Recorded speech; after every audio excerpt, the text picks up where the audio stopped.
For those of you who have traveled from elsewhere to New England, you see this is our very magical time of year here.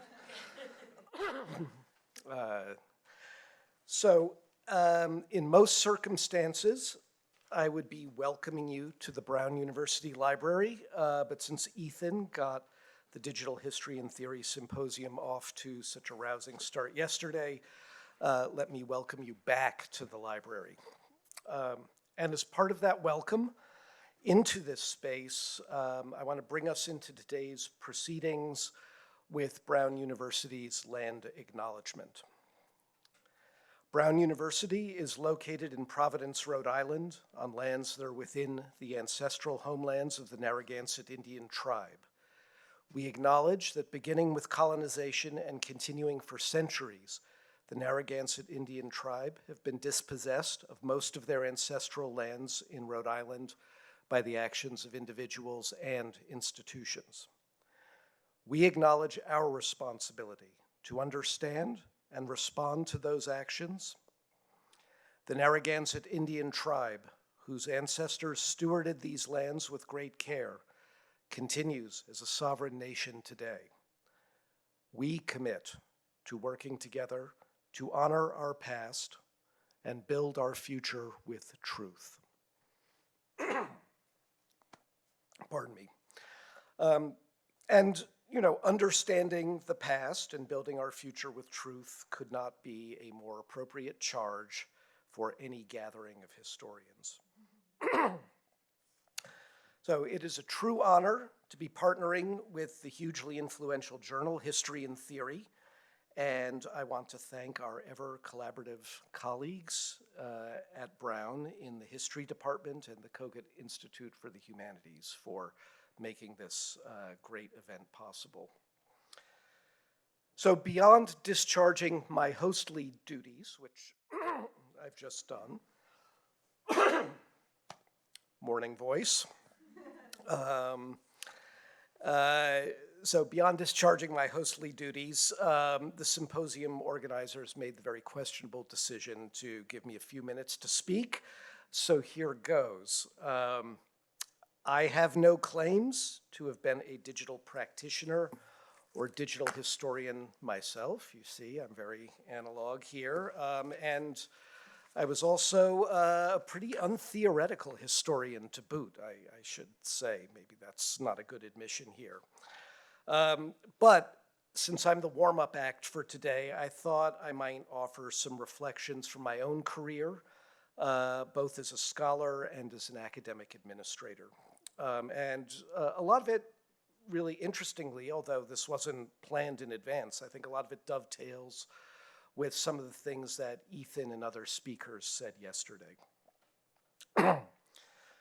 So back in the 1990s, one of my graduate school colleagues was early to embrace the digital possibilities of the field.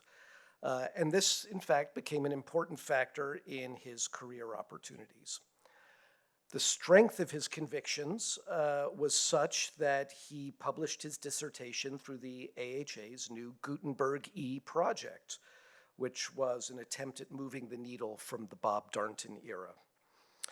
The novelty, I will say, felt all the greater in my department at the time, which included many prominent scholars who had earned their PhDs in the 1950s and 1960s. However, I think it's pretty notable that my Gutenberg E colleague was one of the very few, in fact, from my PhD cohort who went on to get a good faculty job and is now a full professor of history. My first post-PhD job was at the Mellon Foundation, where I worked through the aughts, as they're called. And while my own program brief focused on institutional grants and fellowship programs in a sort of more traditional mode, other parts of the foundation were very busy transforming the landscape of digital scholarship.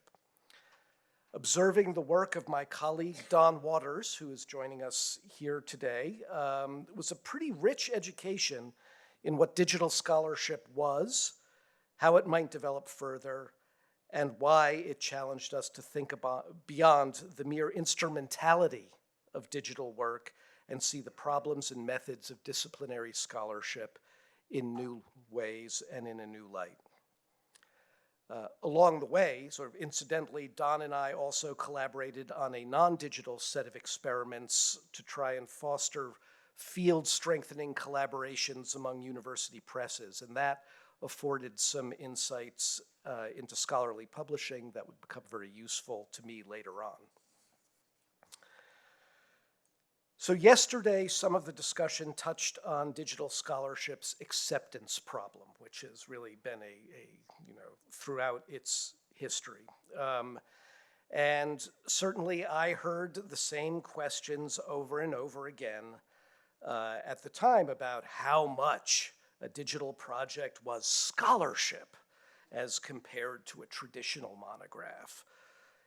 Was its quantum of scholarship, whatever that might be, really more like a curated archive or a scholarly edition or an exhibition?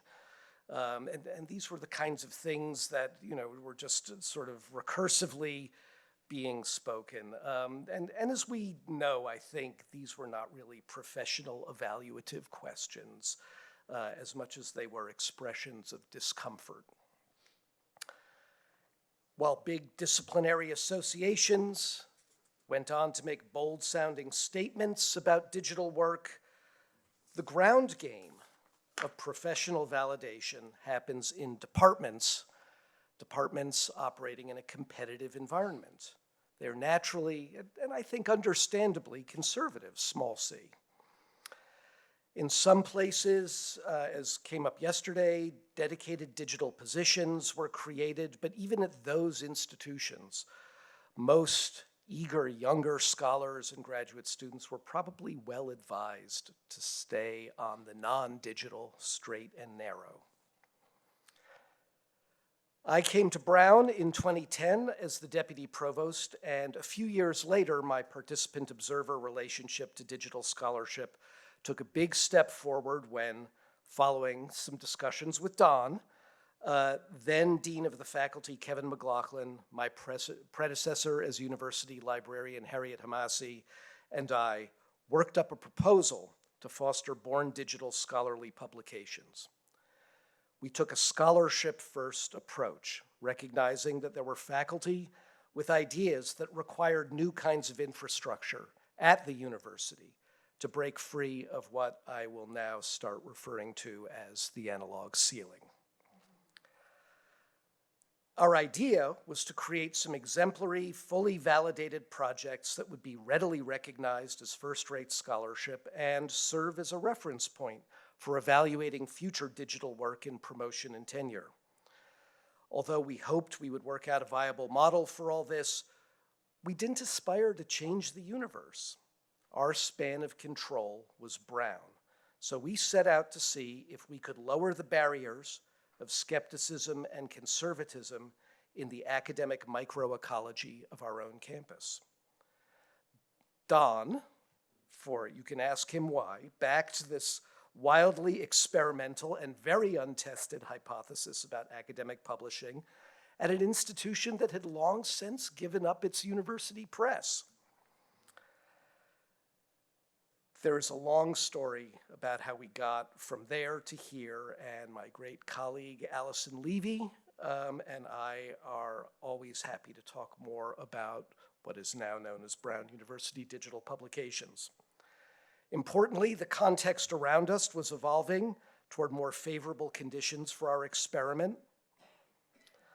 The works to date, fully peer-reviewed and digitally published by leading university presses, and all of them were sort of flashed on the screen yesterday, so thank you for that.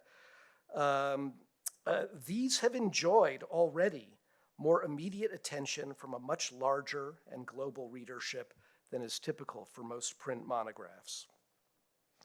The first publication was recently awarded the AHA's Roy Rosenzweig Prize for Creativity in Digital History, and another just received a major publishing industry award for the category they call e-product.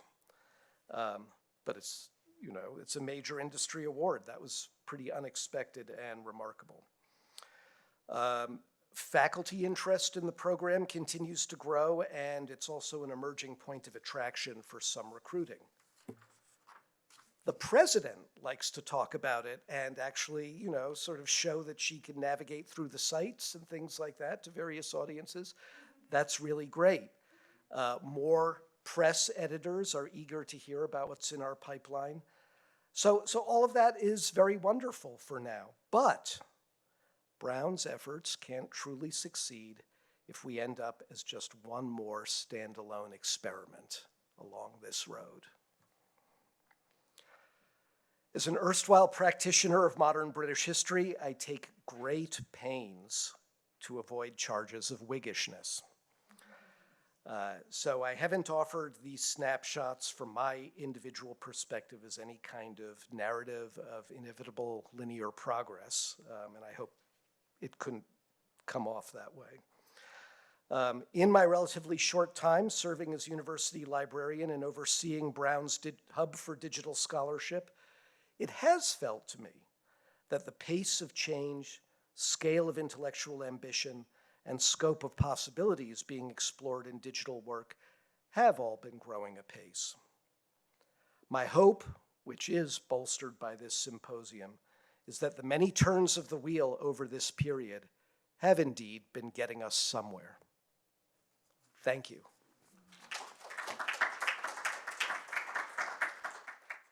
Good morning, everybody. Again, I'm Courtney Weiss-Smith, an associate professor at Wesleyan University and one of the editors at History and Theory. I'm really excited about this panel this morning. We have 3 contributors, all of whose contributions to the digital history and theory theme issue took up questions about the special promise and possible pitfalls of the forms in which digital publications do history. First up will be Shahzad Bashir, the Aga Khan Professor of Islamic Humanities and Professor of History and Religious Studies at Brown University. His most recent book is the multimodal digital monograph, A New Vision for Islamic Pasts and Futures, which we saw yesterday. An excitingly innovative project, which was also the subject of his Composing History on the Web in the theme issue. Other published work has treated poetry in Persia, Sufism and Shiism, messianic movements, and corporeality. He's currently working on a cultural history of India, focused on epistemology during the period 1780 to 1850. Second, we have Christian Wachter, who is a postdoctoral research fellow at the Digital History Unit at Bielefeld University. He received his PhD for his thesis on hypertext as a medium for digital historiography in 2021, an interest which is certainly at play in his fascinating review of a spatial history project, Bodies and Structures 2.0, in our December issue. In his current project, he conducts digitally assisted discourse analysis, examining political discourse in early 20th century Germany. And then Laura K. Morreale, who is a cultural historian of the 13th and 14th century Italian peninsula, who has been extremely active in doing digital history. I'll mention 2 websites, the French of Italy and the French of Outre-mer. The award-winning Dalme project based at Harvard University, as well as the online La Sfera and Image du Monde transcription challenges. Most relevant to her rich H&T contribution, History as Anecdote, Antidote, the argument for documentation in digital history. She is the project lead on the digital documentation process, a standardized citation and documentation system for born digital projects.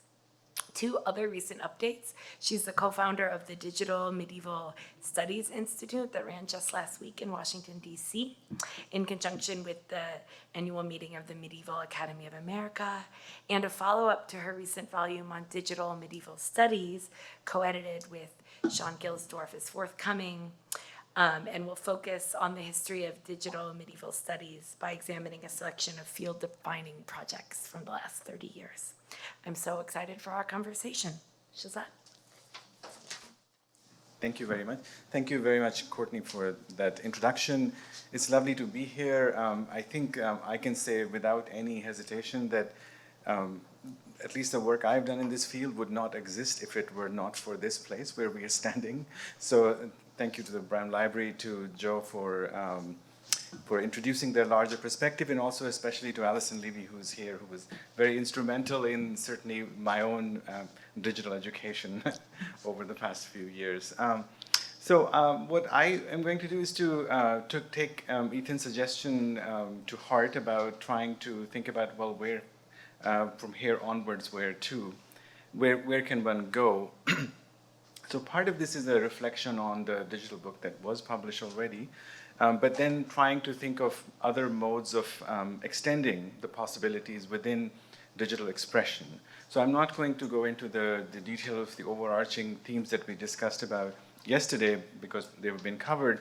It's more going to go into some amount of what are the possibilities that we can think through on a granular level about theorizing history, doing history, etc., via digital means. So one of this actually came up yesterday as well. One of the issues, of course, is the question of the book. From my perspective about thinking about a digital book, one of the things that had to be clarified for myself at least was how to think about the book as a structure that is not just the physical book. It's not just the codex by itself.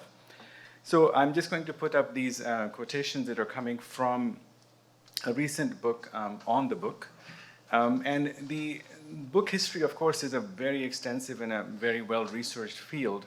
And from that, I'm just picking certain things regarding that seem to me to be especially important when we start thinking about digital books.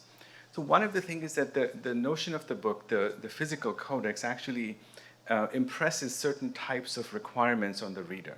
So as readers of books who have grown up with books, we're actually conditioned to accept and to understand knowledge in a certain way that has to do with the structure of the book. And so in that way, it's the metaphysical structure of the book that gets implemented into the physical book. That is a condition of possibility of our knowledge. Now, so to separate the physical and the metaphysical book helps because then we can think about what a digital book could be. It doesn't have to be the physical book, but it does have comparability, and there are things that have to be transported and actually be ported over to the digital. So this is just a quotation from Catherine Hales. The second part of where the question of history comes in is that the book actually exists in time. A book is a time-space structure. And in the case of history, in a very, very basic way, if one can tell the story of 1,000 years into a narrative that can be read in 5 hours, we can sort of see that it has to do with management of time, like converting time as understood in a calendrical way or many other ways beyond too, but it has to be put into the time of a book, right? So in that way, we have to understand that there is actually an intimate connection between history and the book as experienced as a time-space structure. And lastly, the third quotation here has to do with the idea that the book has to be understood not simply as the narrative, but the paratext. Actually, what makes the book a book is the paratext, which is the structures that condition what goes around the narrative, anywhere from the page to the reference structures, to the index, to all kinds of other things that actually make the book a book and not just plainly a narrative. Right? So these are the things that were in my mind, and these are the things that we can play with when we start talking about a digital book, because some of these things port over, and some of these things are changeable. So, and in this context, I'm just one of the graphics just to think about the physical book and its various parts and how it conditions the construction and dissemination of knowledge in a certain way. And this is just a screenshot from Apple's ebooks. And ebooks are basically, I mean, they are digital, but they contain, even in the physical form, they actually take over the exact same properties as we are dealing with the physical book. So in that way, the digital book, we want to make it completely a different thing than an ebook or a book that is available in this form. Now, so going from there, So my own book, I'm just going to start this movie so you can sort of see how it works. I'm not going to necessarily go over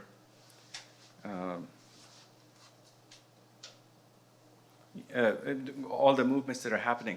But as you're listening to me, and if you can double task and look at this thing, so because this was a digital book, so one of the crucial things here was how to actually enact the movement. And so what it is doing, I'm calling it a two-dimensional digital book for the most part, because the movement is lateral. So you can go from one section to the next, even the main page that has the constellations, it spreads out things in 2 dimensions, and there shows the various types of connections and so on. Even the structure of you can sort of see the 2-dimensionality in the 2 different columns as well. So what I was trying to do very much is to retain this within this 2-dimensional format, which in a way is coming from the physical book, but then it has affordances with respect to making and breaking connections that are very different from the physical book. So that's the kind of innovation. Now, there's a little bit of a 3D effect in this, which is through pop-outs. So the images can be enlarged and can go back. The overview and the references, etc., they can be brought up and then they could go back. So in that way, if we compare it to a physical book, it's like a children's pop-up book, which opens up and then it can be folded back in. And now this worked very well because it is very closely tied to the argument I was making with respect to the relationship between Islam and time, to break the notion that there is any kind of a single narrative that we can tell about Islam and time. So the form that was thought through and the immense amount of planning that went into creating this thing had to do with trying to imagine this form and then make sure that the argument actually is being performed constantly. So the idea in a kind of a basic sense was that we are, as the person is reading, what the implications are of this kind of reading would actually be registered as through their play with the book itself. So therefore, the performance of the book is able to integrate with the argument. And there was a lot of thought that went into making sure that those were very, very clearly aligned. So the choices that we made with the designers, et cetera, had to do with this close alignment between the argument and the form. Now, so in the process of thinking about this, and this is where I will move on further, I want to kind of think through the possibility of a 3-dimensional book, a truly 3-dimensional book, which is not just a pop-out 3 dimensions, but actually moves further out. So this is a short video. This is a screen capture from a website. So one of the things about these things that I find is it has to be shown. There's just no way to explain it in the words. So this is less than 1 minute, so please just see what it does, and then I will talk about what the possibilities are. So what you are seeing is that when you see it on the front, there's ways if you hold the mouse and you go sideways, you can change what is covering what, etc. And then if you go click on any one of the pages, then it goes deep. So it has there's a lateral dimension and then there's a depth dimension that is built into it. So one of the ways we can think about it, this is like looking at something and then moving oneself to see its various sides and going closer to it and going further. Now in this case, because the screen is actually stationary, the person whose eyes are there, they're going to just stay where they are. But because of the possibilities of the interface, it's the object can be made to move in various ways. So the experience of and kind of interacting with this is also like walking into a book. And then there are multiple possibilities of both horizontal and kind of in-depth movement. Now, I want to suggest that there are 2 things that are happening in this kind of a presentation. One is that we are being given both a theory and an argument through the visual means. Now, the theory part has to do with and then it's an implementation of a theory, not just theorization in the abstract. has to do with the way the pages are actually interconnected together. The whole thing moves together. It's not just random pages that are by themselves. Any movement causes a change to the whole book, to the whole kind of object as we see it. Now, so that part is, so there is a theoretical construct behind it that has caused these things to be linked in a particular way. So that's the implementation of theorized side, which which we can experience. Also, literally, we do not see it, but we experience it when we interact with the object. The second part is that the argument has to do with the interconnections between the different pages, whether they're textual or visual or video, all kinds of things are happening. So that's the implementation of the argument of the story being told, the narrative being constructed, and so on and so forth on the basis of various types of evidence. So what I'm trying to think through is to think that this object, as we see it here, does meet the criteria of a book. It is bounded. It has boundaries, but its boundaries different than the boards of a physical book. But it is completely bounded, and it's densely interconnected, and it is text and paratext in all kinds of different ways, and it is implementing some kind of a theoretical proposition that is in the movement that it allows or disallows. Now, so then one might think, okay, well, what would this have to do with history? So this website is called the Timeline Gallery. It's actually it's exactly like a very conservative, straightforward history book. So what it is doing is it's covering these ideas, etc., that are over a certain number of years, I think from 2016 to 2018. The depth dimension is actually a straightforward timeline that is coming from 2016 up. So we are meeting it here now. And then when you go deeper into it, you're just basically going day by day, diaries of various time periods, etc., that are being done. So in a way, it's a very straightforward linear time that is being implemented through here. Now, that linear time, that we know from theorization history, is nothing accidental. It has very particular metaphysical characteristics and long history and so on. But this is important, I think, to think through, because one of the questions that we have to keep asking is, what difference does the digital make, right? Now, in this way, what we can see is that even for something that is very, very traditional, the digital does make a difference in terms of how it is experienced.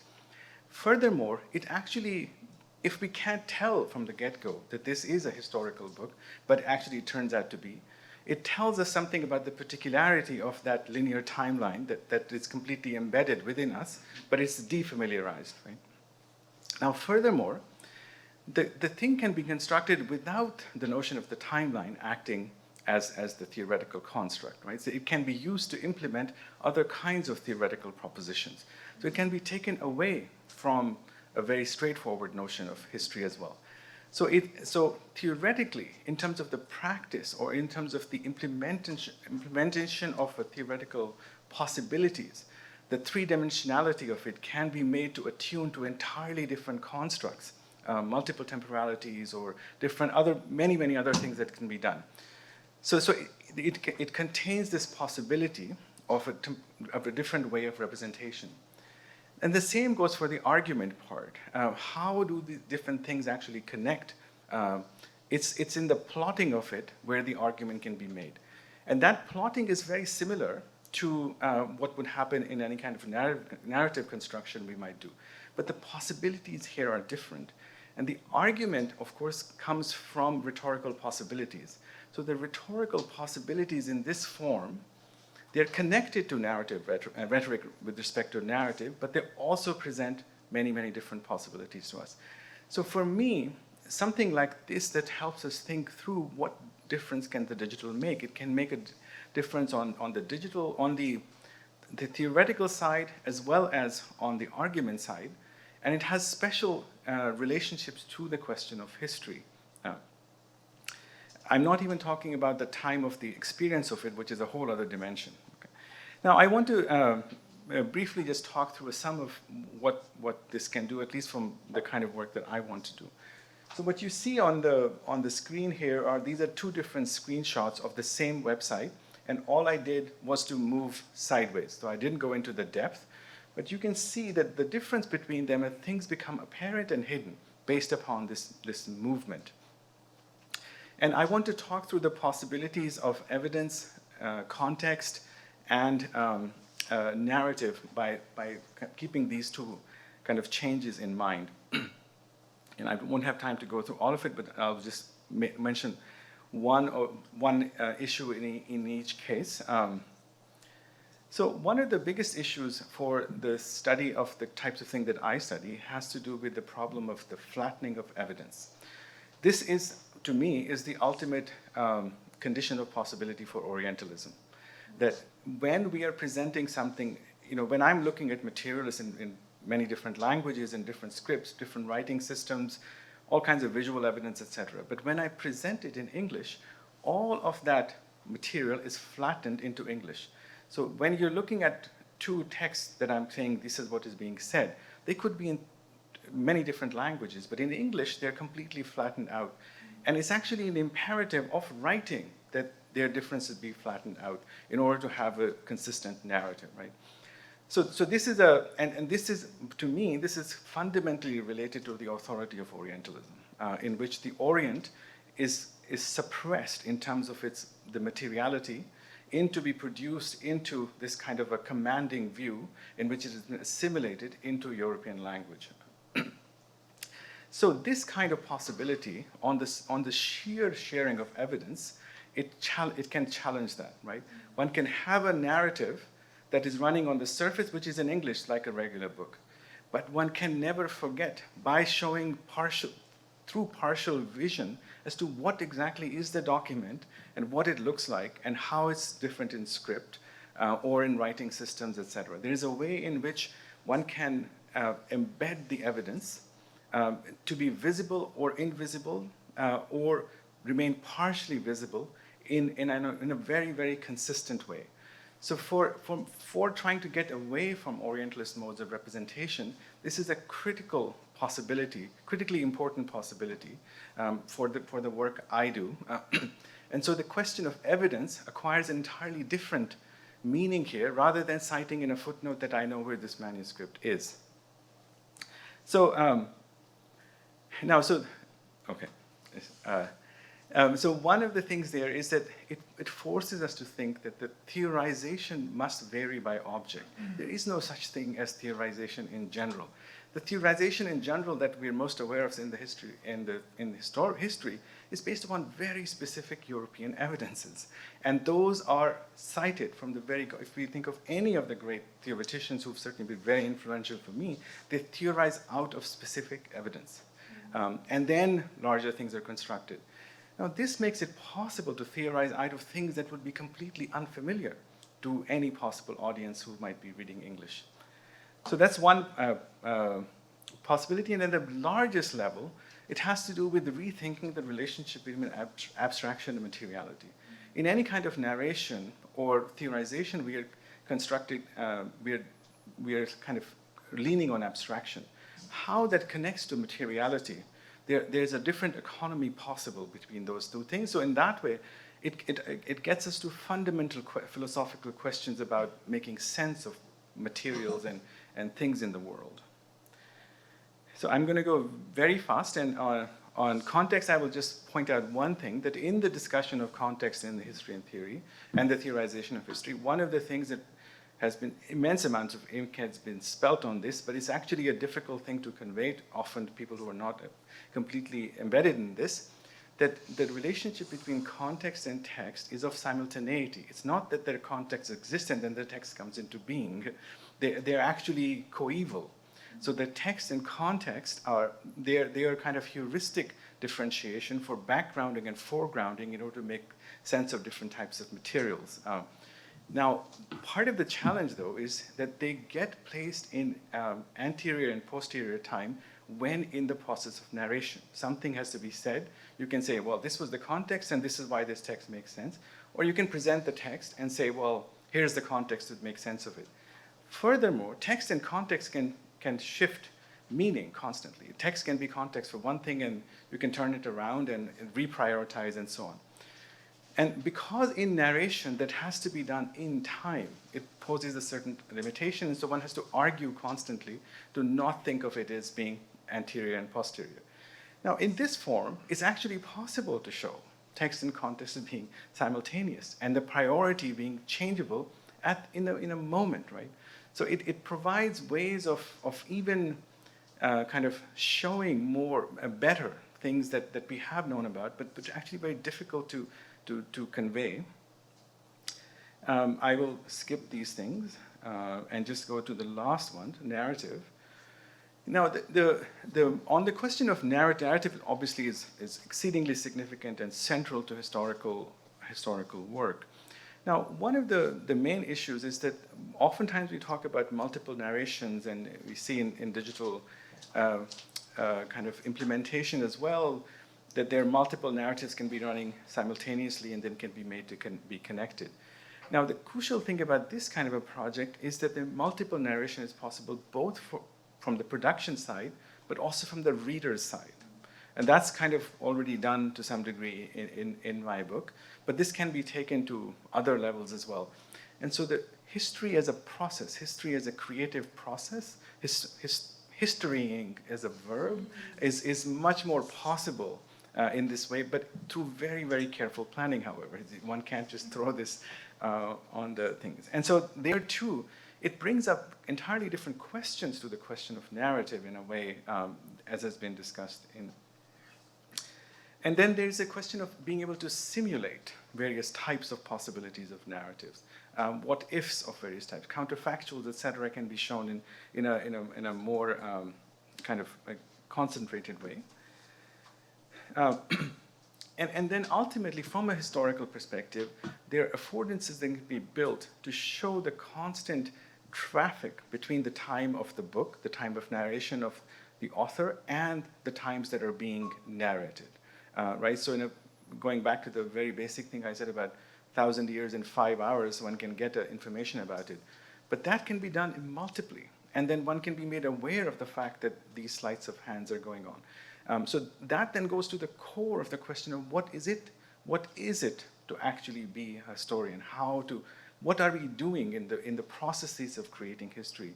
So the artifacts, going back to Marnie's presentation, history is an artifactual discipline, I agree. But these artifacts actually can reveal the production of the artifact much, much better and continually and in motion as compared to a static print volume. I will stop with this. Thank you.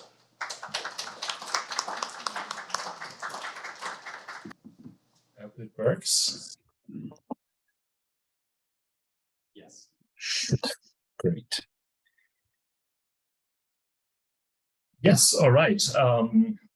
Before I start with my presentation, I would like to express my gratitude for the invitation and the opportunity to speak at this brilliant symposium. I'm excited to be here and have this stimulating exchange of ideas, as it has already been yesterday, and I'm looking forward to the rest of our conversation to push things forward together, so to speak.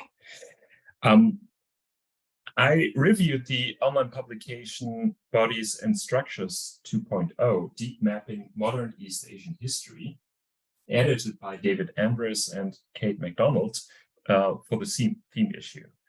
So I would like to start my reflections by sharing some observation based on my engagement with bodies and structures. And now I have to go one step forward. And this is what I'd like to do. So I share some observations based on my engagement with bodies and structures, and then I'd like to discuss the question, what drives digital innovation? Is it more the technological part? Is technology the driver, or is it a tool? Is it just a tool? And then I'd like to argue for an interpretation how this could be conceptualized as two sides of one coin. I try to propose a dialogue between a theory of history and theory of digital media, or a theory of digital technology, and propose this as a solution for unlocking more innovative pathways in digital history. So Bodies and Structures has been crafted with the tool Scalar, and it seeks to capture multivocal perspectives of modern East Asian history by providing a set of articles or modules, as they are called. And Stephen has already talked about that yesterday, so I don't have to get deeper into that. But in general, these modules function as articles that cover a broad range of topics, from Japanese border controls and migration to studying art in colonial Taiwan, or Vietnamese experiences in the First Indochina War. And here you can see how that looks like. You have a menu where you can select all these modules, and then a website pops up that gets you the module or the article with all the contents. And the website invites users to explore myriad connections between spatial contexts and digitized primary sources. To this end, the modules traverse their own article-like structure by offering so-called paths that bind together pages, media, or other content that can appear in different parts of the overall publication. When modules share information, users are encouraged to explore thematic intersections or probe deeper into contextualizing aspects of modern East Asian history. But Bodies and Structures intertwines its contents also through a set of interactive visualizations. We find Google Map, for instance, of all the places referred to, and we find several more abstract visualizations, and I'm going to show you just one. This is a tag map, a graph that maps how pages, paths, and other contents have been thematically tagged and how they relate to each other, inviting users to explore those connections on their own. So they don't have to browse through the modules only, but they can access the contents and the primary sources, the digital primary sources, through these interactive visual tools. And the website's design is fascinating because it translates a specific conceptual approach towards spatial history into a meaningful publication format in a way that would not be possible in a Codex format. And this, I guess, directly connects what we have just heard by Shahzad. So there is a notion of form follows function, as you could call it, present, which Ambrose and MacDonald directly refer to in their introductory remarks. They emphasize that the website is about space, both as a geographical and a conceptual category. And the conceptual category means that the website is about myriad modes of placemaking, of attribution of sense to places by historical actors and us as historians. And placemaking and establishing senses of self, as they call it. And the site uses scalars, the tools, visualization tools, including tools we have to design to represent the conceptual and geographic spaces of the site's modules. The result is a media-rich environment that can be read linearly or non-linearly and explored conceptually or geographically. The vision, or this vision of form connecting to the argument, can be observed also in other digital publication projects. And I just have to briefly refer to Shahzad's A New Vision for Islamic Pasts and Futures. He's done that way better than I could ever do. But here we also find statements by Shahzad that follows the form follows function logic. He says at one point, reasoning about the visual features of his online book, these maneuvers of interacting with images allow my argument regarding time to be substantiated through the reader's own experience of the book. And to give you another example, a classic example of online publishing, online digital history publishing, William Thomas and Edward Ayers, The Differences Slavery Made, is a project about the American Civil War and the role slavery made on both sides of the border. And they aspire to implement a language of exposition that works by branching and layers and connections rather than operating on one plane of exposition. And here also the remark, our principal goal was to fuse the electronic articles form with its argument, to use the medium as effectively as possible to make the presentation of our work and its navigation express and fulfill our argument.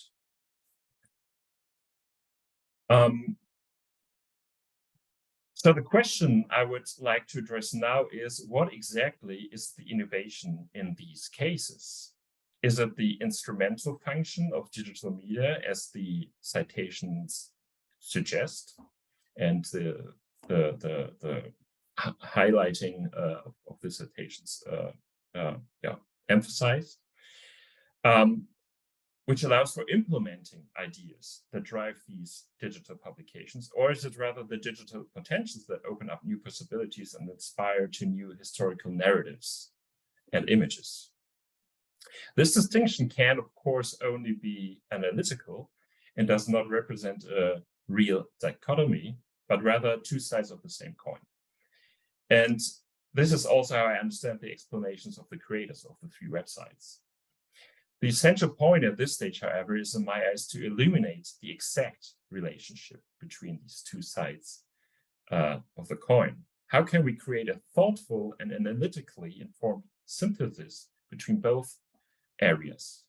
A synthesis that doesn't lead us too far from the fundamental goal, I would say, of implementing targeted historical writing. And by targeted, I mean implementing multivocality, but also implementing what Stephen told us yesterday about patterns of argumentation or patterns of arguments, or implementing Stefan's notion of space-time in comics and other concepts.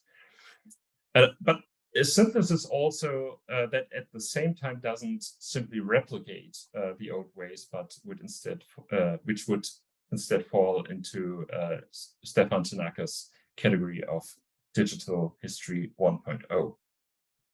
In media studies, it has long been emphasized that media are, on the one hand, tools or prostheses in the McLuhanian sense, and at the same time create new spaces of possibility, shape our perceptual forms, and even the messages themselves.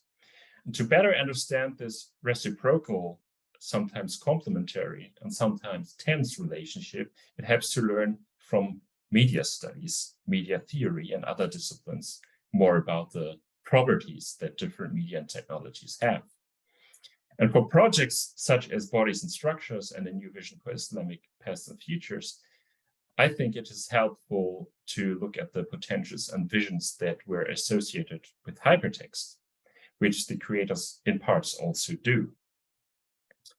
And I think, and I feel like being at the right place to say that, as Brown University is a pioneering site of hypertext projects since Andries van Dam's and Ted Nelson's work on the hypertext editing system. So hypertext as a conceptual term simply means formats, especially digital formats, that consist of information units that are cross-linked to one another. And this concept was attributed with revolutionary potential early on. So first, I would stress that because it would stress the assumption that hypertext would do justice to the human mind that would primarily work by associations. One thought snaps to the other by association, which was supposedly mimicked by hypertext networks and readers browsing freely through these networks. This assumption of cognitive possibility dates back to Vannevar Bush, about whom Stefan brilliantly writes in his special issue article. And it is closely connected to another vision for hypertext, namely that self-directed navigation through the network would blur the boundaries between the author and the reader. And this boundary is present in the age of the printed books and or the Gutenberg galaxy, as it's also called, which encompasses cultural techniques such as writing as an author to an anonymous big audience that gets confronted with a central perspective and engages in silent reading. And this is something that has been implemented only in the times of the Renaissance. So media theorist Michael Giesecke, for instance, argues that this achievement is directly tied to the invention of the printing press and the implementation of the author writing to an anonymous audience is an effect of that. The docuverse, as the opposite term to the Gutenberg galaxy, in contrast, would connect every piece of literature and with references between them always visible. And this is partially realized, of course, has been realized, of course, in the World Wide Web, and has been theorized on by Ted Nelson and his Xanadu project and his emphasis on exclusions, meaning connections between documents and parts of documents by bidirectional references. So this intertextuality is always visible. Now, this vision of intertextuality has been regarded as the fulfillment of post-structuralism. All right, this is one too far. Post-structuralism, as argued by primarily by George P. Landau. And as a third example for high hopes and visions for hypertext was seen, is that hypertext was seen as a paradigm for post-modernist societies in the information age, or the digital age, as we would say today. And this meant, among other things, the complete dissolution of fixed groups working on knowledge production. So flexibly assembled teams would create situated knowledge, as Gibbons and others have proclaimed with the mode 2 of knowledge production. So these are only 3 examples, but it shows that much unease with text and printed text, especially, has been addressed, and hypertext as a means of, as a tool of surpassing these limitations and unease, pointed to innovative new ways that has led to innovations in many areas. You can think of the HTTP, the Hypertext Transfer Protocol, which is the basis actually for the connections of websites in the World Wide Web. But the great hopes and visions were too little focused on actual existing needs or concrete innovative scientific projects on the nearer horizon. In other words, such visions were too much meter-centered and too little use case centered, which is why those visions did not on a large scale turn out to be true. Utopias have overloaded hypertext, overburdened it, I would say, and obscured much of the actual potential, in my view. And this means taking the broad notion, conceptual notion, series that Ted Nelson had in mind when inventing the term hypertext, namely the extended generalized form of writing.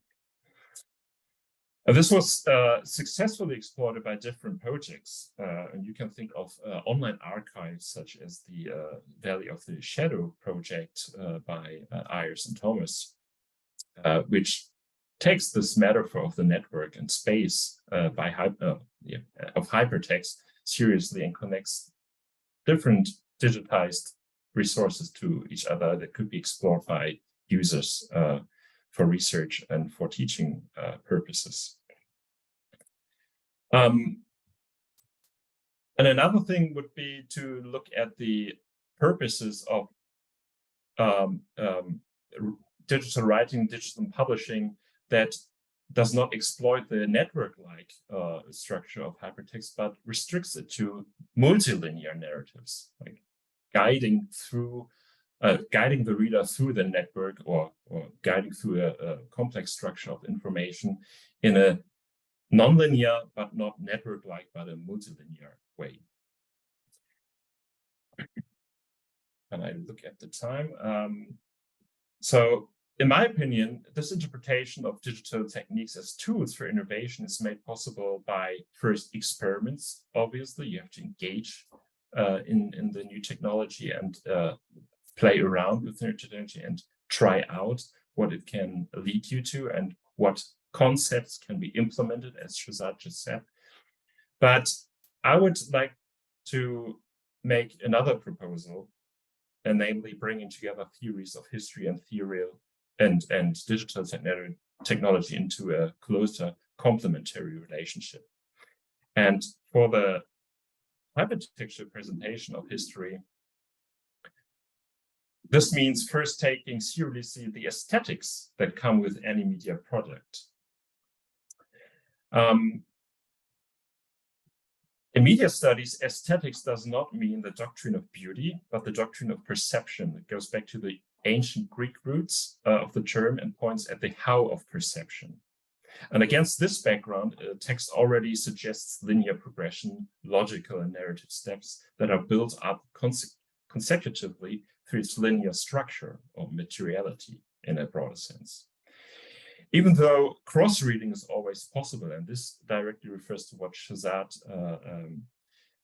writes in his special issue article when drawing on Johanna Drucker's notion of books as performance spaces and, on the other hand, products. So a book or a website, on the one hand, is a product, but it always depends how readers, users interact with these products. And going one step deeper, or one layer deeper, text linguistics has for a long time argued that coherence is something that should be regarded from these both perspectives as well. So coherence is, on the one hand, planned by the author or by authors, and on the other hand, is created by the reader while reading. And this could also include skipping chapters and jumping reading. So, as Janet Murray writes, the computer creates more interactive and immersive offers, leading to multi-threaded stories composed of many intersecting plots. And the aesthetic perception of such a structure already creates the impression of plurality in opposition to the text of a printed book, regardless of the concrete contents contained in the notes. So it's the aesthetic impression, how the product in this case is presented to you and how you perceive it. I'm sorry, we need to wrap up. Okay, I'm sorry, yeah. If you get and I will make that quick, if you get this structure visualized, and here again, I show you briefly the tag map from Bodies and Structures, this aesthetic notion becomes even clearer. Multimodality research has shown that such visualizations are inherently vague because they show you a structure and how things are related to each other, but they do not explain what they show. This comes into being when reading through the notes and navigating along the edges. But they provide an overview through the coherent architecture of multi-threaded stories, excuse me. And visualizations provide this overview because they work in a semiotic sense, iconically. They produce, in the sense of Charles Sanders Peirce, meaning through resemblance. And for my final point, I would say that these observations are also true for digital history when digital history is engaged with text mining or other analytic operations.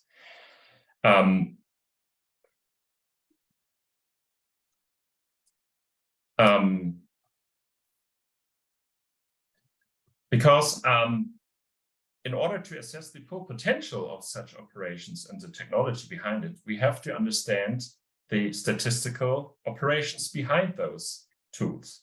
And we have to understand that algorithms and, for instance, ChatGPT, which has been discussed intensively also on this symposium, is working with probability calculations. So in a sense, we have to do what Andreas Flickers has called thinking in algorithms. And I think this dialogue of theory of history on the one hand and theory of the digital technology of computation is also important for this works in digital history. Thank you very much for your attention, and I'm looking forward to the discussion.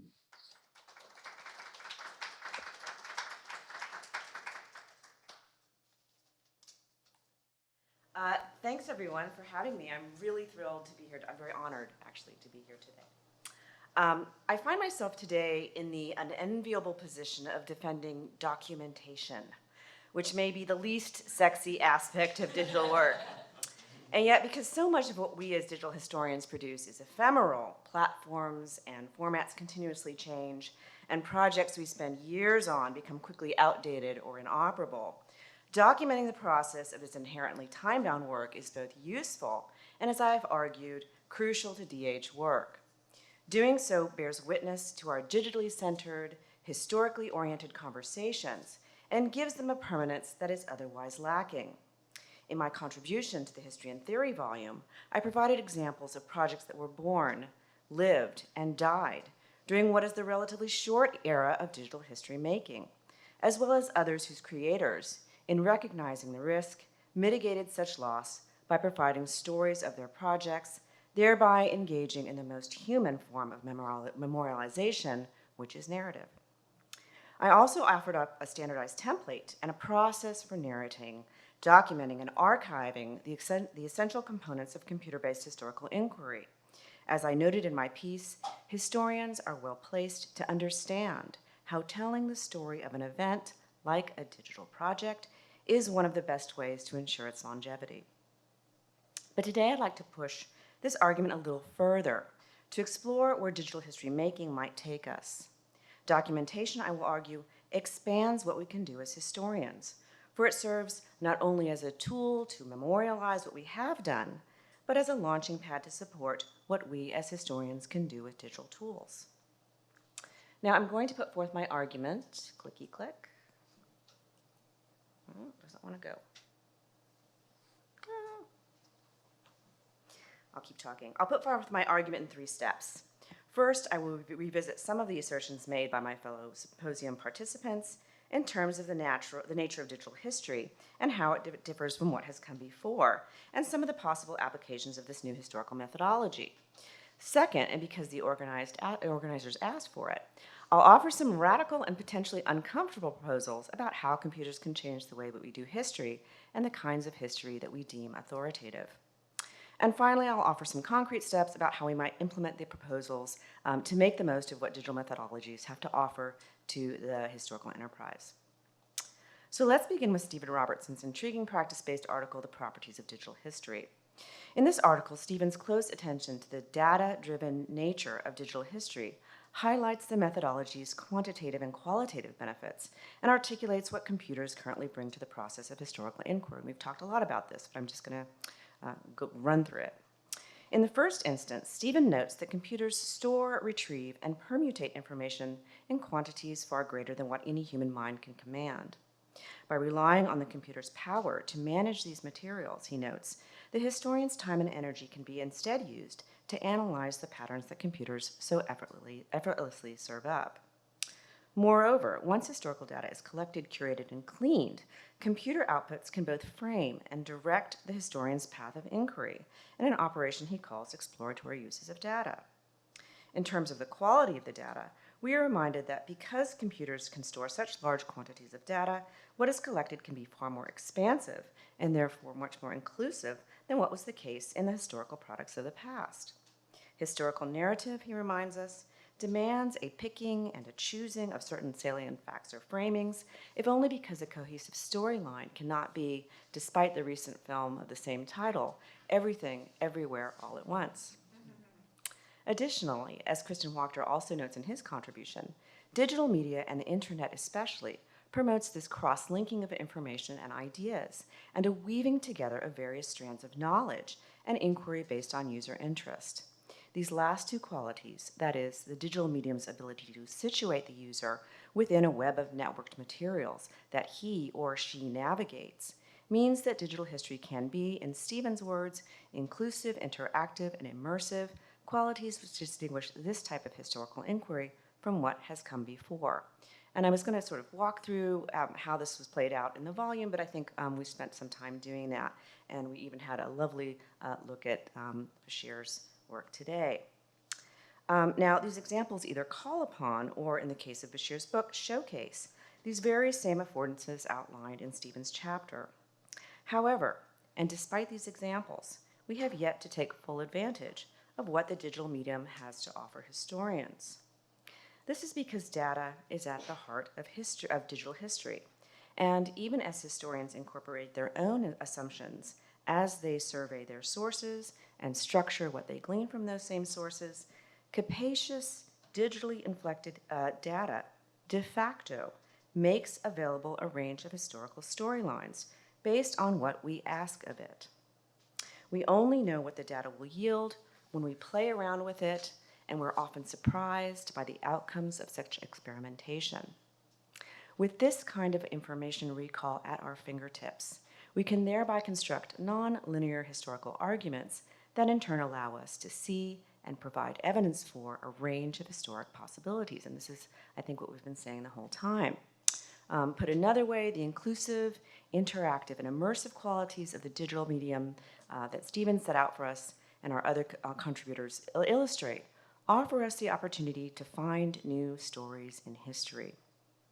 In pursuing these previously unseen historical storylines, we have the potential to upset the master narrative by both uncovering and providing evidence for multiple, potentially incongruous and conflicting versions of history using the self-same data, depending on how it's queried, what patterns emerge, and how those results are heeded. In finding new stories, we give voice to historical actors who have yet to be heard. We demystify our own practice of history making, as Jesse Torgerson encourages us to do, and thereby bring more practitioners of history to the table. This, then, is the radical promise of digital history. At present, however, we're not fully capitalizing on the potential of data-driven history, in part because the majority of historical discourse, at least the discourse that professional historians attend to, takes place in the context of academic, institutionally bound history departments, and is undertaken almost solely by faculty members. I say this not to be cheeky, but rather because I find myself uniquely situated to make such a claim as the one non-institutionally based speaker at this symposium. This is not to say that my university-employed faculty colleagues are any less creative or intellectually curious than their non-faculty counterparts. However, given the potential yields of data-driven historical research, that they are largely contingent upon the questions that are put to it, I would argue that who is asking the questions may be just as crucial as anything else to the success of digital history as an undertaking. For a variety of reasons, some of them as pragmatic as the need to obtain and keep a job at a particular school or university, means that institutionally situated faculty are conditioned and encouraged to ask certain kinds of questions while leaving others unasked. Let's see. Our ability to fulfill the radical promise of digital history, therefore, and to exploit its potential to either nuance or even upend the master narrative, may ultimately depend upon how successfully we are able to recruit inquirers of differing perspectives, and especially those who are willing to do so from beyond the academy. Now, by ignoring non-university-based questioners who want to engage in history learning and making, and I will tell you that there are lots of them, more than you realize, and not recognizing that they can be part of the historical enterprise, institutionally based historians forego the opportunity to tease out of their data the new stories that might shock, surprise, and reveal more about the human past than we ever imagined. If, on the other hand, we take the time to attract and then value these interlocutors, we will certainly do more with the data that we have already assembled, and in turn promote a broader investment in the study of history writ large.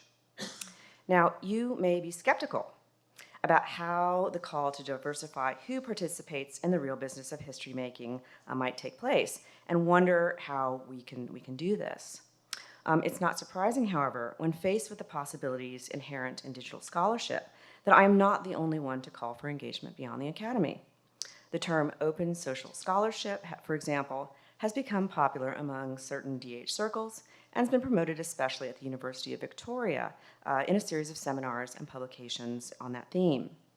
Much theoretical work has been done, therefore, to set the stage for digital histories that rely on an open and outward-looking model of knowledge creation.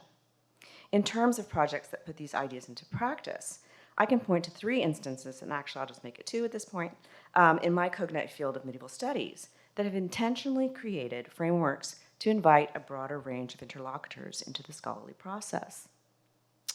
The first of these is the Scribes of the Cairo Geniza project based at Princeton University, which leverages the power of online crowdsourcing to sort and to selectively transcribe a cache of over 300,000 fragments of pre-modern Jewish texts that had been hidden for centuries in an attic in Cairo. By inviting the world to participate in this task of identifying, sorting, and selectively transcribing these textual fragments, the project brought in over 7,000 participants, completed 7,000 plus classifications, and you can see those statistics there, and over 1,800 project-oriented tasks. Not surprisingly, the discoveries made in this effort continue to shift and to enrich our understanding of pre-modern Jewish life in unexpected ways. The second project is one that I led, and I can happily talk about that a little bit later. It took place over 72 hours in the context of a conference, and it was a digital sort of online event that led to a publication in the Digital Medievalist Journal. The third project is a community-based translation of Beowulf, one of the most iconic texts of all of medieval literature. According to project directors, this digitally enabled translation brought in new voices to reinterpret a text that for too long had promoted a worldview that was decidedly patriarchal and staid. In their description of the initiative, project directors explain how, quote, readers will encounter the voices of over 200 individuals woven together in a reading experience that is at once productively dissonant, yet strangely coherent in its extreme variation. And here we see that variation. In this slide here, we see the names of these co-translators whose collaborative work introduced the kinds of incongruities I hope that we might bring to digitally inflected historical work. If they can do it with Beowulf, we can certainly do it with our own materials. In all of these 3 projects, we see that by expanding the pool of participants in computer-enabled scholarly projects, we can collaboratively process materials from our shared past, we can bring lost or forgotten materials to a new audience, or even fundamentally shift perspectives on long-received, even canonical truths. However, it is important to note that we only know about the outcomes of these public-facing initiatives because project leaders took the time to narrate how the projects were undertaken, how that data was created, and how the final phases of the project were completed. The Cairo Genizas project includes a multi-page website that spells out project methodology and the steps taken as the work progressed. Likewise, the Beowulf by All publication recounts the process of collaborative translation and the decisions made as the work went to print. And all of the data in the project that I was talking about has been cataloged in an online repository according to the digital documentation process. It was accompanied by a narrative of the event with their own accompanying DOIs and a normalized citation to the project documentation. That's really important to have that citation that allows us to have these projects get into the bloodstream, into the scholarly bloodstream. Now, as Zilka Schwant encourages us to do in her own piece, documenting our digital work both allows us and in fact requires us to be transparent about how we pose our historical questions, how we gather information on them, and how we respond to them. It is thus, and here I'm coming back to my starting place, in documentation that we open up, as Schwant terms it, that black box of history making and begin to make visible our tools and our processes to tackle something even as seemingly opaque, as Silke mentions in her piece, the algorithms that facilitate our digital practice. Moreover, by telling the stories of these so-called citizen science projects, or of any digital project for that matter, we can grant credit to those who contributed and thereby bring them even more firmly into the conversation.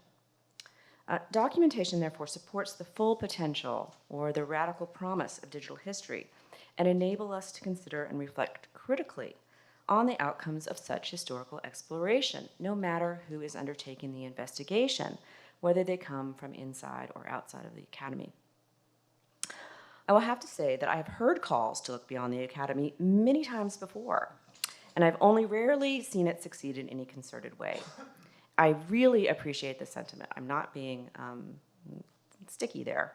But I think it's important to give professional historians the tools to implement an outward-looking approach and to bring a diversity of questions and questioners into our digital historical practice, thereby making the most of what data-driven digital history can offer. I'm going to propose 3 concrete actions to capitalize on the radical promise of digital history as follows. First, historians should actively create spaces where historical data can be queried and unexpected histories can be found. Some potential spaces where these might take place include, most obviously in the classrooms, but also in the public-facing projects like I've talked about.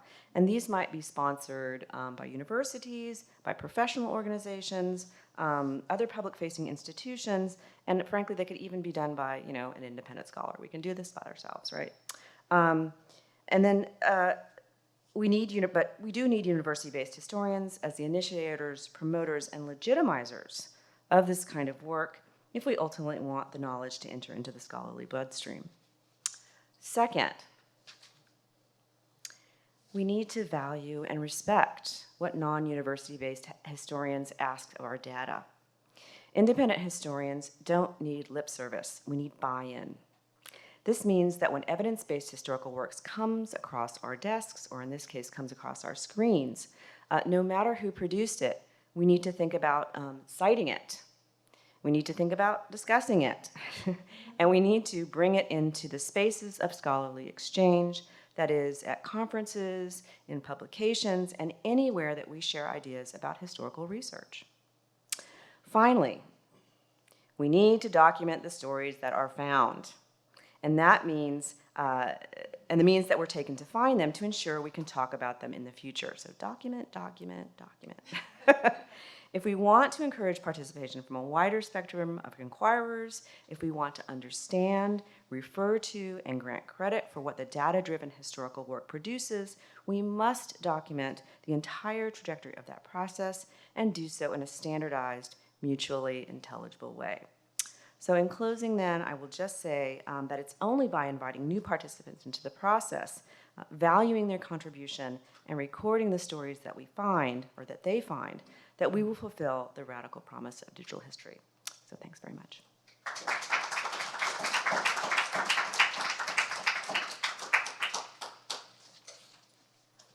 All right, we have some time for discussion of those fascinating papers. Any questions? Yeah. I comment on this a bit. I like your intervention to question the public of public history, and just saying that history engages in a broad realm, and so I think it's history more general, where the public is both producer as well as something else, and it's not public history or the hierarchy of the historical profession. But so one of the things that and this is more towards Bashir and maybe Christian, but also you and your community. I was fascinated by the community organized translation. What about the reader? And we talked about this in how I read your book.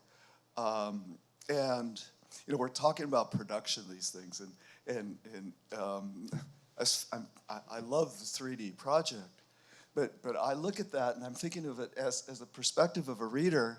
I'm going to get lost, and getting lost in a digital sphere usually means clicking out, And so can you comment on reading in general in the digital realm? Because a lot of work on reading is now showing that there's a different kind of reading between textual and digital, or screen and print.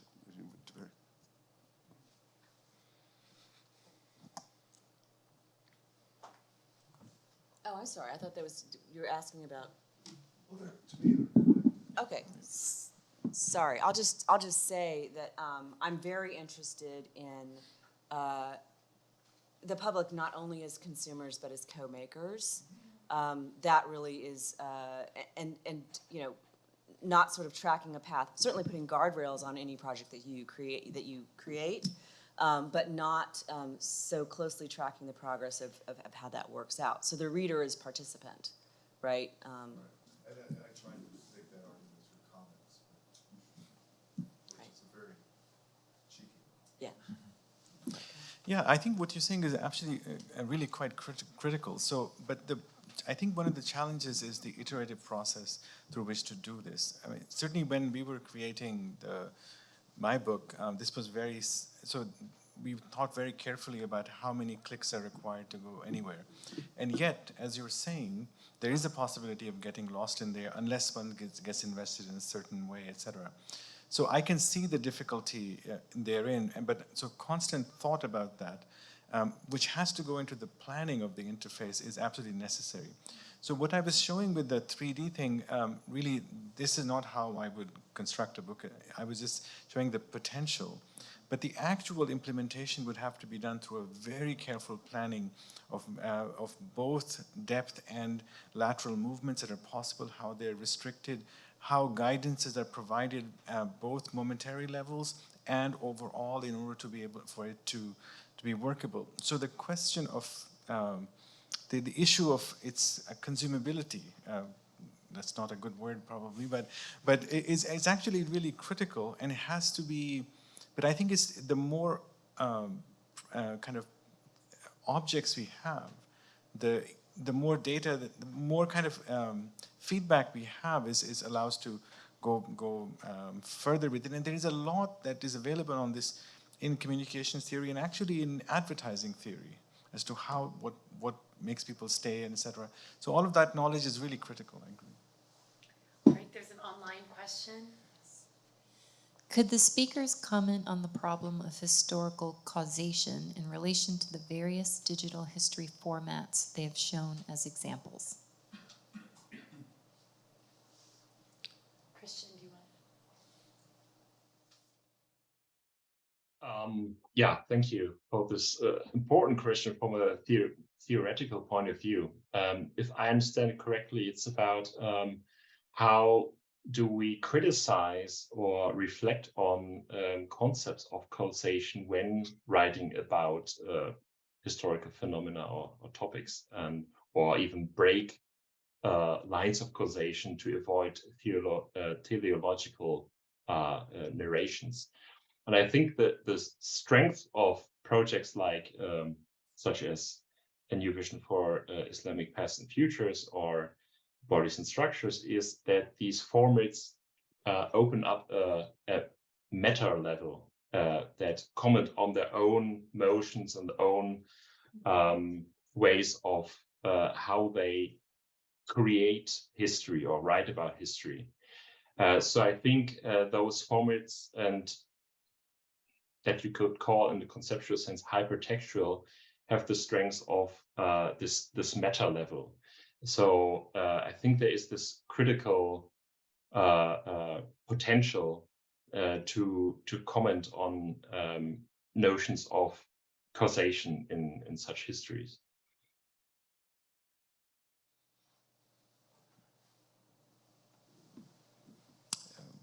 I mean, I can add to that. Causation is actually one of the fundamental issues discussed in the book itself, and the problematizing causation. And by thinking about what do we take to be standard causation in a modern historical mode, and then actually juxtaposing this together with other modes of causation that one finds in one's sources. So does one flatten it out? Or how does one make sense of that possibility of causation of, ghosts are coming up and they're doing different things. Now, how do we make sense of that historically as historians? in writing in a modern mode. So by one of the possibilities is to actually activate the what ifs, or the alternative possibilities of what if one were to take that literally, right? So I mean, with causation, there is a question of authorization of what is going to be taken as the one thing happening after the other. And since there are multiple modes of causation that we can actually see in historical evidence, this method allows for, or the digital possibility actually allows for, to convey the significance, or the really by playing with the plausibility, it allows for multiple ways of thinking about the material, etc. Going together with what Laura was saying about just multiplying the possibilities actually gets us to a different view of the evidence, the evidence that's already available. Yeah, no, I think that's right. I was wondering if you mean causation and like why would anyone do history, you know? But certainly, you know, given the multiple possibilities, we can see that causation is not just one thing, but rather a confluence of situations and events. And so I think that digital history gives us the possibility to see those in a quite different way. Yeah, I want to try and pose a topic. Pose a topic out of those last two questions, then, to maybe get all three of you speaking, because it strikes me that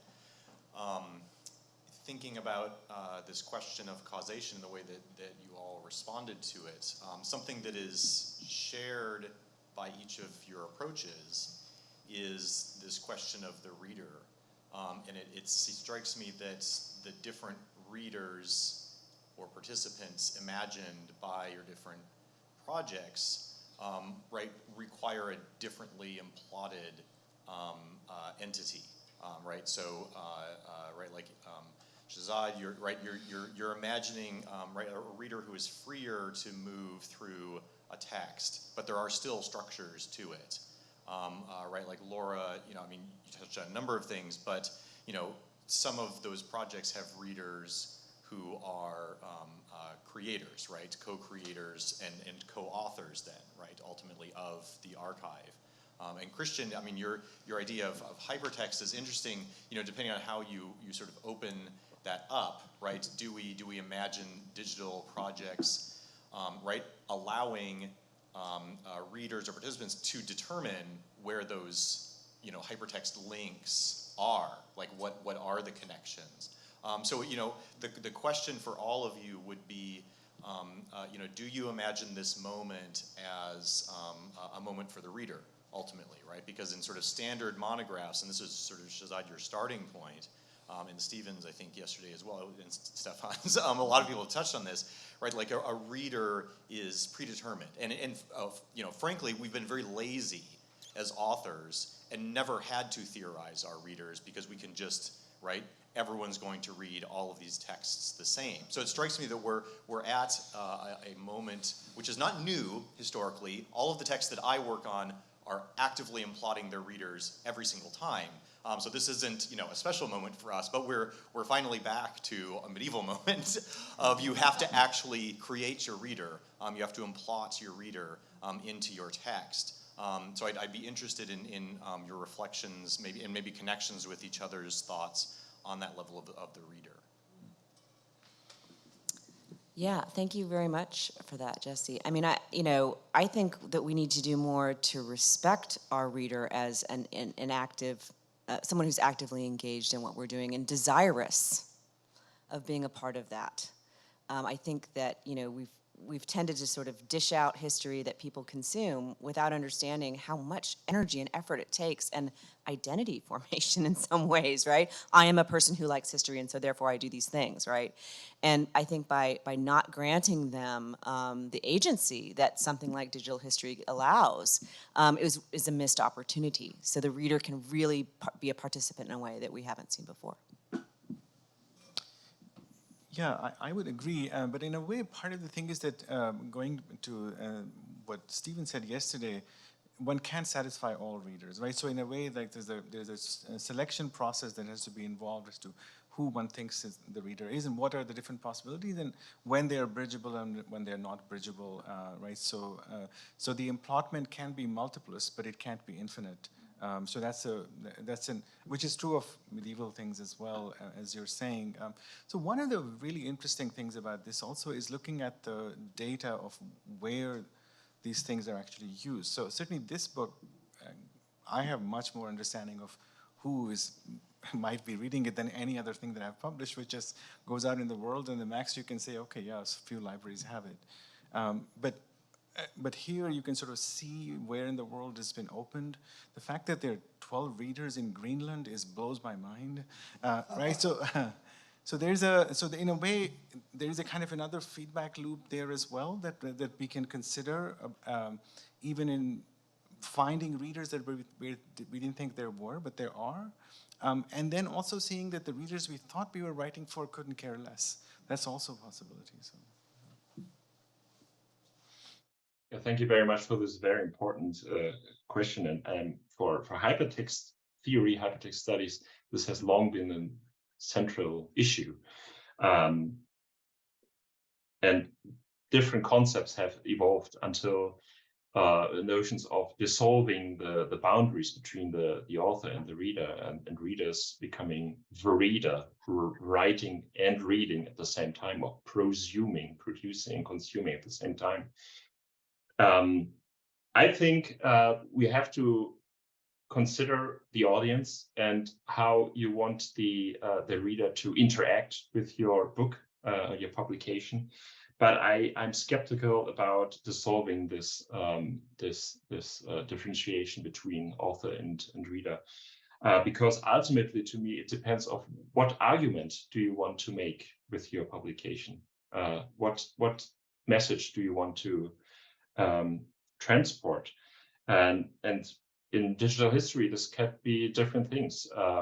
In Shahzad's case, it would be readers finding out different or engaging with different perspectives of Islamic pasts and futures. For an online archive project like the Valley of the Shadow, it's about total exploration in a network-like way. But this is something different than telling a story and presenting history to, or the notion of history that I, as an author, have for the readers. And this is a difference to the Differences Slavery Made project that I referred to in my presentation too. So the first thing, the Valley of the Shadow, is an online archive, and the other thing is an online article. It's also non-linear, but it's not about letting the reader read through the text without any guidance at least. So it depends on the underlying argument, I would say. And I don't think that we create encyclopedic, that we only could create encyclopedic pieces with digital means. I think it has to come down to a certain degree of guidance of the reader, but also allowing for a certain degree of freedom. But this has to be aligned to the underlying argument ultimately. And so I think this would lead to a more dialogic relationship between author and reader.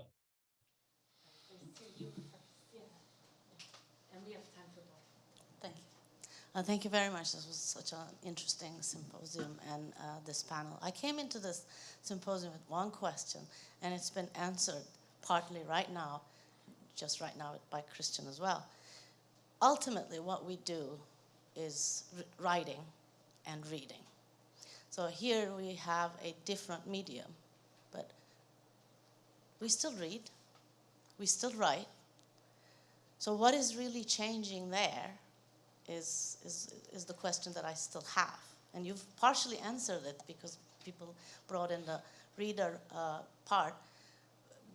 But if we're ultimately writing and if ultimately reading too, I'm not sure if I follow the possibilities presented here. And what's the relationship then? How is the relationship between writing and reading going to change? Even if you put the part, for example, even if the writer the reader is participating and becomes a writer at the same time. How does that add to the radical promise, which I really want to believe very much in? But okay, thank you. I mean, I will say that outputs are not always writing and reading.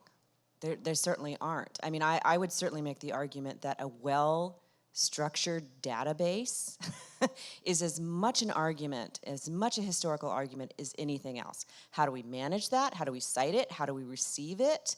These are questions we haven't answered in the, as professional historians yet, right? I mean, it's as much work to take a 15th century, chronicle of Venice and break down the historical assumptions in that, and then translate it into a spreadsheet and sort of work through all the ontologies inherent in it.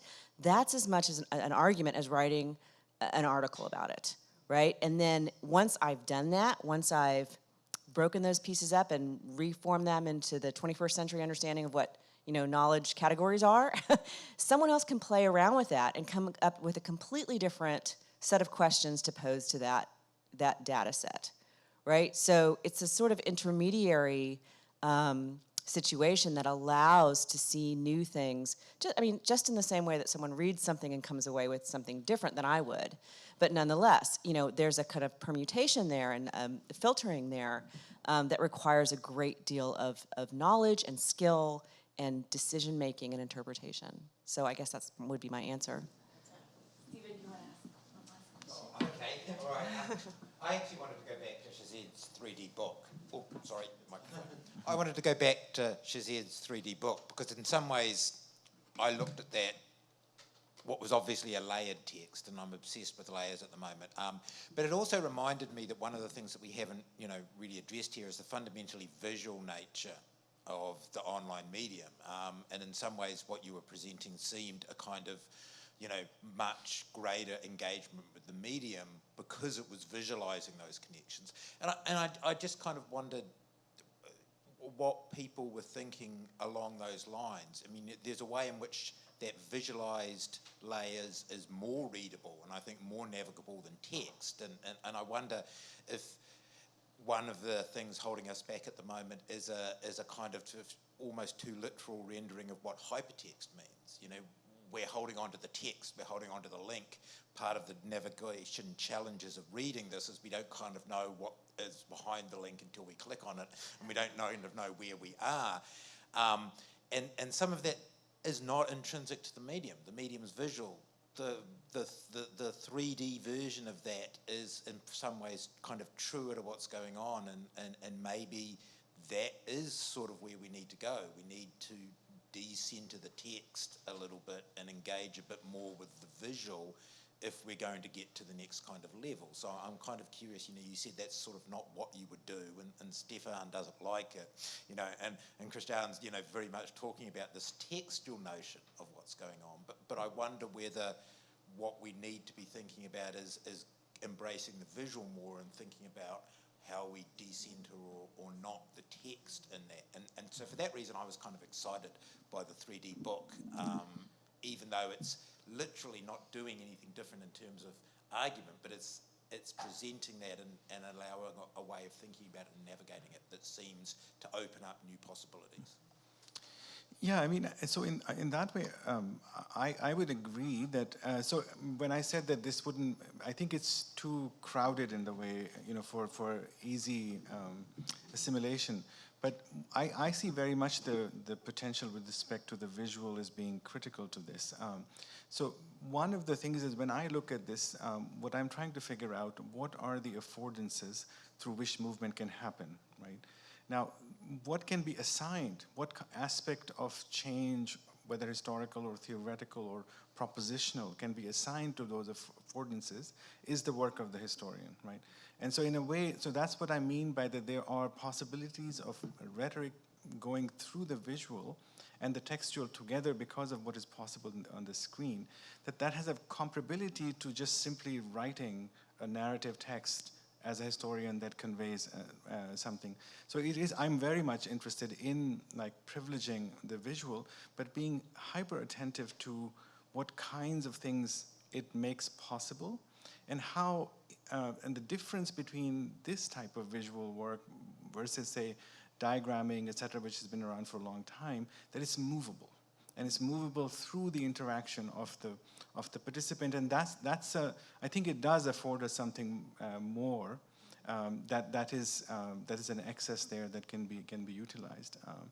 I mean, on the question of what the radical difference is, or with respect to history versus digital, I think the radical potential is not in digital history; it's in history. The digital can make it happen in certain ways. Is all we are arguing, I think. But in a way to bring the historical radical possibilities, as you were saying, to larger numbers of people, to other communities that actually really want this, but it's ensconced in certain institutional settings, etc. So that's where I find it to be an exciting proposition. That's great. Christian, do you want to have the last word? Yeah, thank you. Thank you very much, Stephen, for the question. And I think you can give answers from different perspectives. So the first thing that would come to my mind is to critically assess what the visual does from an aesthetic point of view, as I've tried to explain in my presentation. So I guess my basic argument was to be a little bit less intuitive how we use or engage with these technologies and media, and to critically assess what they as media, as technology do, and how we can exploit these potentials and bring it in a dialogic relationship to the to our history theoretical considerations. Another perspective would be that from a narrative point of view, 3D design, as Shahzad showed to us, is an implementation of the metaphor of spatial hypertext. So for hypertext, the space metaphor was always very characteristic, with the notion of you could navigate in any direction, and it's a room you enter, it's a space you enter as a reader. So I think the visual here is a step forward in the sense of the user interface, taking the promise of hypertext one step further. And a third perspective would be to look at our media culture, and I think it's has, and this is no surprise to you, obviously, become much more interactive, much more visual, much more interlinked than it has been ever. So I think.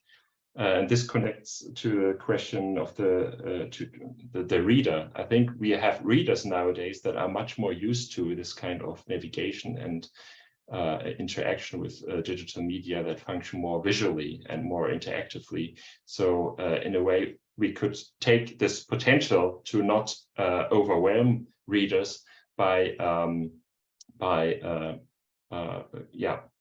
getting them from what they are already used to. Let's thank our contributors.